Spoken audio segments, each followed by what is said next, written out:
Hey everybody in isolation land out there. We know with Passover coming and Easter coming, I'm going to end up doing my yearly Easter Passover teachings.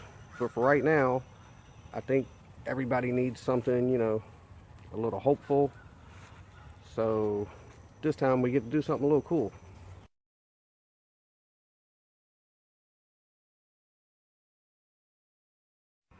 So before we get into Passover and Easter, let's start with the story where the story actually begins in Goshen.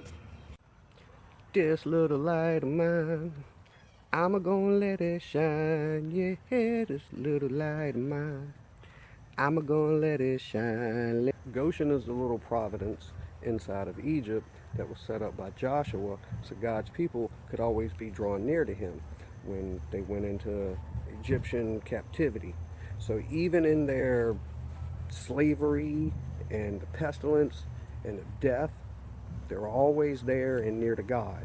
So the cool thing about Goshen is that no matter where you go, you're always walking in sunlight.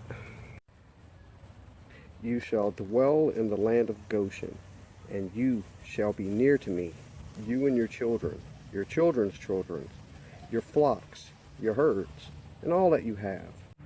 It's the exodus of God's favor. The Egyptians would watch as clouds of locusts would devour all their crops,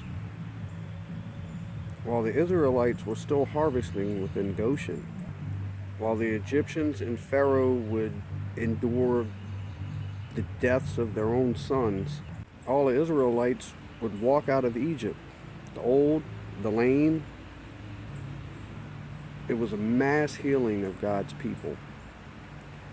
Over 600,000 men plus women and children, all just able to get up, walk out like nothing was wrong with them. The Lord had made the Egyptians favorably disposed towards the people, and they gave them what they asked for, so they plundered the Egyptians.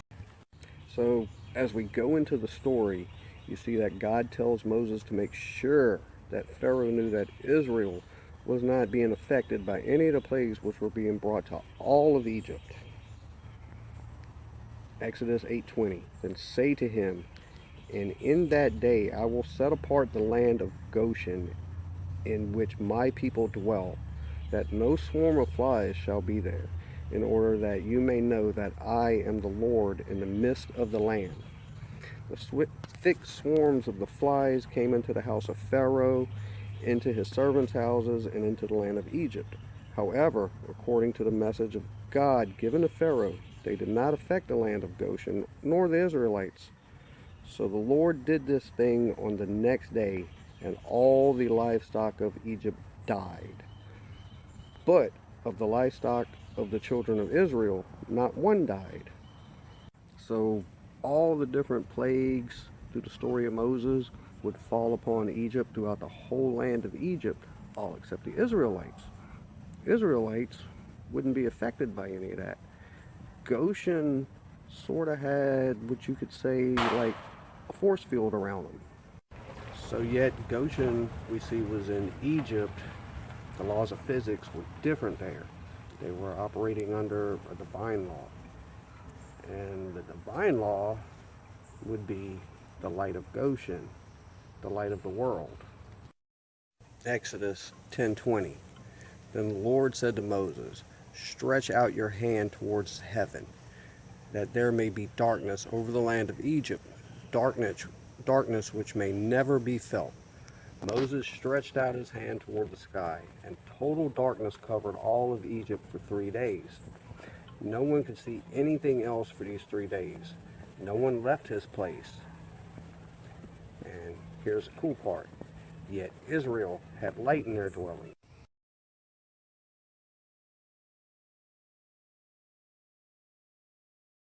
So not only was the sun blocked out, but the fogs and the vapors that accompanied them, it was so dense that it put out their fires, it put out the candles, it put out any form of light that they had, so that they could receive no benefit from them.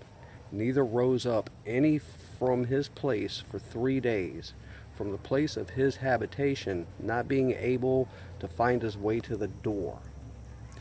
Yet all the children of Israel had light in their dwellings, not only in the land of Goshen, but in the places where they were mixed with the Egyptians.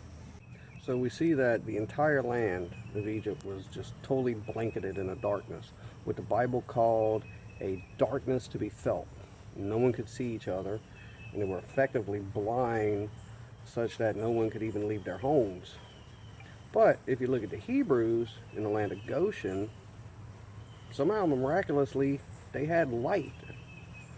For a Christian, it's a reminder that we separate from the world and its system. If we honor the distinction, so will God. Even through the hardship, even through the years of slavery, Goshen was God's provision. Even if they didn't realize it while they were living through all the years of enslavement. And when the bad times came, not only did they have what they needed, but they had more. While through the darkness all around them, we always have light. A sun shining. A sun shining for the greatness that would come. The light of the world is here. It's always been here. The Son of Righteousness shall rise with healing in his wings. It is a reminder that we are called as the light of the world. I'll leave you with this. Exodus 15:26. If thou wilt diligently hearken to my voice of the Lord thy God, and wilt do which is right in his sight, I will give ear to his commandments, and keep all his statutes. I will put none of these diseases upon thee, which I have brought upon the Egyptians, for I am the Lord God who hath healeth you. So remember, you're in him, and he is in you. He is the light of the world. You are the light of the world. So let's keep that up on a positive note, and hopefully this is a little bit helpful for you and a little uplifting. See you next